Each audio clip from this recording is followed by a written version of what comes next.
श्री जी steno Vrindavan. जय श्री राधे। रामधारी गुप्ता खंड 2 प्रतिलेखन संख्या 3 गति 100 शब्द प्रति मिनट। डिक्टेशन प्रारंभ। आइए आज हम अपने विचारों को उस दिन तक ले जाएं जब हमने गणराज्य की घोषणा की थी। अपनी विकास की योजनाओं के संबंध में हमने वास्तव में काफ़ी प्रगति की है परंतु क्या हम भारत के सब नागरिकों को दरिद्रता, अभाव तथा कष्ट से मुक्त करा पाए हैं? प्रकृति की शक्तियों को अपने अधीन करने और जनता के कल्याण के लिए उन्हें नियंत्रण में लाने की दिशा में भी हम आगे बढ़े हैं किंतु हम यह नहीं भूल सकते कि कुछ महीने ही हुए हमें भारत के उत्तर पूर्वी प्रदेशों में भयानक बाढ़ का सामना करना पड़ा था जिसके कारण यातायात के साधन छिन्न भिन्न हो गए और वहाँ की जनता को भारी हानि उठानी पड़ी। निसंदेह साक्षरता, प्रसार और रोगों के निराकरण के महत्वपूर्ण उपाय भी हमने सोचे हैं। यद्यपि अभी भी देश के बहुत से भागों में निरक्षरता और बीमारी पर्याप्त मात्रा में दिखाई देती है। जन कल्याण की योजनाओं को हम बराबर आगे बढ़ाते रहेंगे यह हमारा दृढ़ संकल्प है। इसमें संदेह नहीं किया जा सकता। इन योजनाओं के पूरे होने के संबंध में जो प्रयास अब तक किया गया है उससे भी हमें असंतुष्ट नहीं होना चाहिए।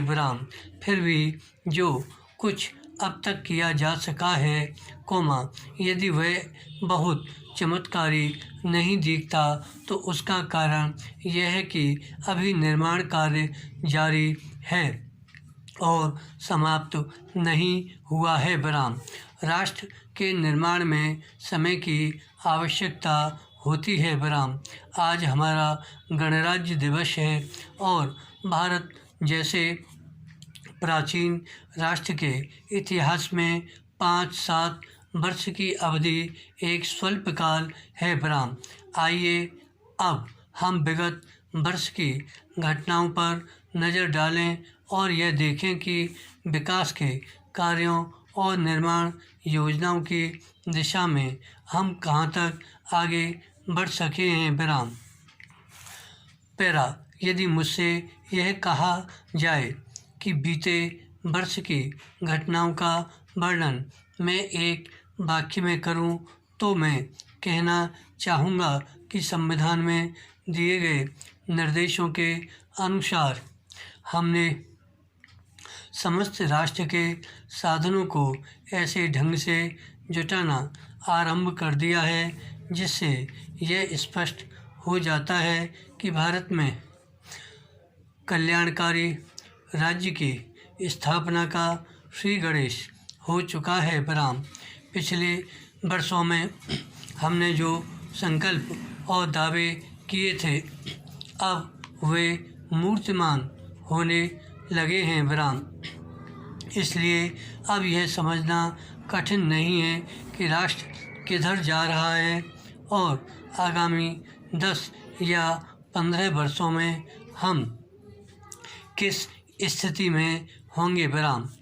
महान नदी घाटी योजनाओं पर कार्य बराबर जारी है। इनमें से एक योजना भाखड़ा नंगल योजना से बहुमूल्य पानी और बिजली पंजाब, पेप्सू तथा राजस्थान के भागों को मिलने भी लग गई है।